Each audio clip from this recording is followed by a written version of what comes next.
Welcome back into DSI. We start your news break in Wycomico County, where after roughly a month, it seems the county council is back to square one in their effort to appoint a new county executive. Tonight, 4 members of the council reaching a consensus that the application period for county executive should be reopened.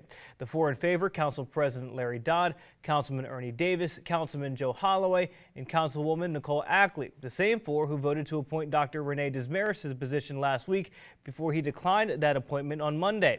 On the other hand, the 3 other council members who had voted for Delegate Carl Anderton Jr. all pushed against reopening the application process, pointing to the fact that they already had 2 viable candidates left for the position that they had already vetted and interviewed, as well as to language in the county charter that gives them 45 days to make an appointment. Always been one that no matter how you may be able to reinterpret the charter, I like to take it for face value. When it says shall be 45 days, I try to live within that code. Now, although the charter does say they shall appoint a new executive within that time frame, the council attorney did say that the council could go past that date if needed. It was also suggested by the council attorney that the council have a smaller application window since this is the second time around.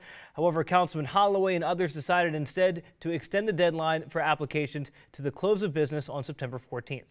I think what the attorney didn't do was take into the holiday season coming up, the Labor Day weekend. It's, people are going to be out of town for 3 or 4 days. A lot of folks were, and, there'll be staff that won't be working for a few days. So I think that's one of the reasons that we needed to extend it like we did. Now, unlike last time, the council did decide tonight to take public comment during the appointment process. Also during the meeting, Councilman Hastings said that he had received hundreds of phone calls, text, and voicemails from residents saying that they support Delegate Carl Anderton Jr. for the position. Now, we spoke to Delegate Carl Anderton Jr. tonight, and he has said that he will reapply for the position if that's what the people want him to do. But we want to hear from you, the people. Tell us what you think about this process. You can tell us on our Facebook or Twitter right now. Well, starting Monday, all Maryland courts will be entering into Phase 4 of their COVID-19 reopening plans. And this means that all non-jury trials and contested hearings in civil, family, and juvenile cases will resume. Under this phase, visitors will also still be required to wear a face mask or face covering and go through a screening process that includes a temperature check. As the courts enter this phase, the chief judge for the state says that they will continue to monitor the pandemic and will make changes accordingly. Well, shifting gears now, some residents on Smith Island say that they are outraged after the Somerset County Board of Elections decided that they will not open any polling locations on the island this November. That means the only way that Smith Islanders will be able to vote in person for the general election is if they catch a boat ride to Crisfield. In an effort to have them reconsider the decision, State Senator Mary Beth Carrozza, Delegate Charles Otto, and Congressman Andy Harris are all calling on the county board to allow for in-person voting on the island. In a letter sent by Senator Carrozza to the board, she writes that, quote, community leaders and residents of Smith Island have expressed that the denial of in-person voting on Smith Island will minimize voter participation for those who wish to exercise their right to vote in person. And of course, you can find more on these stories on our website. That is 47abc.com. Well, staying in Maryland, Governor Larry Hogan announced today that the state was selected to be part of a new program that will provide training and other services to workers in communities that have been impacted by the opioid crisis. The U.S. Department of Labor awarded $4.6 million to the Maryland Department of Labor. We're told the money will go to 7 local workforce areas across the state, and that includes Dorchester, Kent, Queen Anne's, and Talbot. The program is expected to help out more than 700 Marylanders and will provide them with job training and recovery services, leading to employment in high-demand industries. Well, speaking of the governor, Dorchester County Public Schools are now firing back at him following his claims that the school board did not submit their reopening plans. Well, this afternoon, Superintendent Dave Bromwell argued that the school board did in fact submit their plans on time. He said they actually submitted them on August 12th. In their current Phase 1 reopening plan, Dorchester County students will be learning completely remotely. School officials add that they will, quote, continue to work with the state's phases of reopening, recommendations by their local health department, and CDC guidelines to ensure the safety of their employees and students.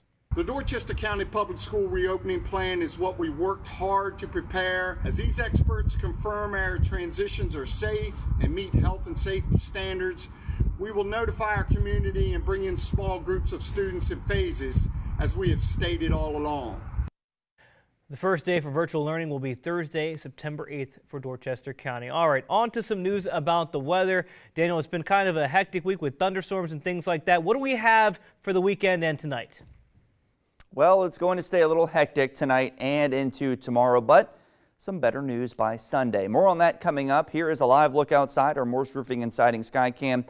You can see it's quiet right now. It was raining a little bit earlier in Rehoboth Beach. Now it's a bit dry, but there's more rain to come. 91 degrees. That was the high today after a low of 76. So quite warm and actually pretty hot this afternoon.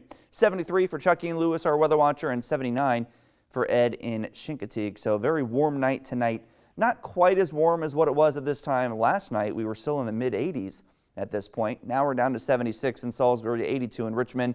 Notice the cool and refreshing air in New England and parts of the Great Lakes region. Low to mid 60s.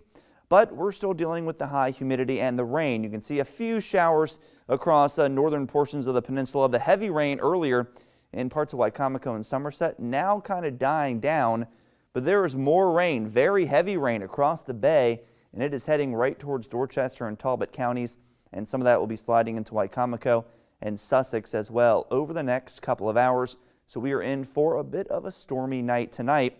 There is more rain to our west in the D.C. and Northern Virginia area, and this is all heading towards our region. And look at this little swirl in the atmosphere over Kentucky. That is actually Laura, the leftover moisture from what was a record-breaking Category 4 hurricane just a few days ago. So that system is tracking across the U.S. and heading right for us, and that's why we're expecting more storms come tomorrow. Mid-70s tonight, mostly cloudy, off and on showers and thunderstorms. It's one of those nights where we're going to be having thunder here and there through the entire night. Mid-80s tomorrow, so another very warm one, not quite as hot, but still humid. And keep an eye to the sky later in the afternoon, probably after 2 p.m. or 3 p.m. That's when we're going to see a good chance for some storms, and some of those could be severe. Not the best boating day tomorrow. The winds are going to pick up through the afternoon. Small craft advisories have been posted. If you want to go to the beach, I would go earlier in the day. It's drier, 85 degrees. A good amount of clouds through the entire day, though. 82 on Sunday, a perfect beach day with lower humidity too and plenty of sunshine. So Futurecast, I think, doing a pretty good job here indicating what's happening currently. We're dealing with some rain. It's not quite picking up on that heavy cell just west of Cambridge I showed you on radar, but it's doing a pretty good job indicating that it's going to be a stormy night tonight. Look at this. 4 in the morning, we're still dealing with scattered showers and storms. Here's the break. We get a break tomorrow morning into the midday hours, but then Laura's moisture is going to be interacting with the atmosphere. And this is when we could be dealing with some strong to severe storms after 2 or 3 p.m. That continues up until right around dinner time. Then it's out of here. We quickly clear out. Sunday is looking beautiful, again with lower humidity. Storm Prediction Center has placed us under a level 2 out of 5 risk. That is a slight risk for severe weather tomorrow, with damaging winds being the biggest concern. But I'm looking forward to Sunday and Monday, much nicer weather. Still comfortable on Tuesday, but a few storms. Then summertime makes a comeback Thursday, Friday, upper 80s, but some of the long-range models, Julian, showing a fall preview possible by Labor Day weekend. Back to you. All right, just in time to get a pumpkin spice latte. All right, that's it for the news portion of the show. When we return, we're bringing you this week's Top Plays, sponsored by Delaware Appliance. This is DSI. Hi, this is Caleb Mitchell from Salisbury Christian, and you're watching Delmarva Sports Insider.